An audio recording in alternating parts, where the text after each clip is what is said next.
ओ हुजन लख मुबारकूं तुंहिंजी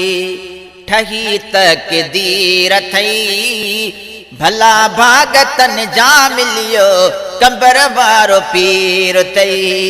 है हुजन लख मुबारकूं तुंहिंजी ठही तक़दीर थई भला भागतन जा मिलियो कंबर वारो पीर थई भला भागतन जा मिलियो कंबर वारो पीर थई ओला कम सोला करे तोखे फ़कीर ॾिनाई हिन दजाली दौर अंदर इश्क नबी में रंगियाई ओला कम सोला करे तोखे फ़कीर ॾिनाई हिन दजाली दौर अंदर इश्क नबी में रंगियाई ओ ख़ुशीअ सां गुज़ारे हर पल न तूं दिलगीर थी भला भागतन जा मिलियो कंबर वारो पीर थई भला भागतन जा मिलियो कंबर वारो पीर थई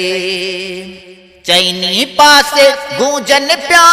मुर्शिद जाई नारा नंढे वॾे जी ज़बान में आए भेज कंबर वारा मुर्शिद हुसैन जिंदाबाद रहबर हुसैन जिंदाबाद चैनी पासे गूंजन पिया मुर्शिद जाई नारा नंढे वॾे जी ज़बान ते आए भेज कंबर वारा नंढे वॾे जी ज़बान ते आए भेज कंबर वारा नंढे वॾे जी ज़बान ते आए भेज कंबर वारा ओ तनाज़ो रखण वारा वॾा खिंज़ीर थई भला भागतन जा मिलियो कंबर वारो पीर थई भला भागतन जा मिलियो कंबर वारो पीर थई आले नबी औलाद अली शहनशाह वलिया शरीयत सुन्नत ॾिसणिया हुसैनाबाद हलिया आले नबी औलाद अली शहनशाह वलिया शरीयत सुन्नत ॾिसणिया हुसैनाबाद हलिया शरीयत सुन्नत ॾिसणिया हुसैनाबाद हलिया ओ कंदो आ निगाह जन ते थींदा यार अमीर थई भला भागतन जा मिलियो कंबर वारो पीर थई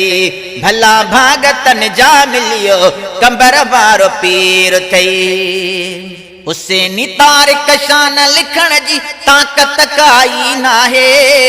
निगाह सोणे सैयद जी बस कम पई थी ठाहे हुसैनी तारिक शान लिखण जी ताक़त काई नाहे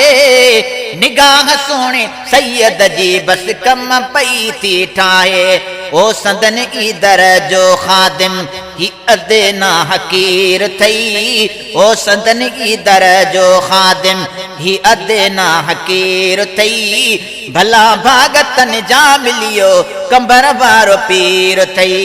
भला भागतन जा मिलियो कंबर वारो पीर थई है हुजन लख मुबारकूं तुंहिंजी ठही तक़दीर थई भला भागतन जा मिलियो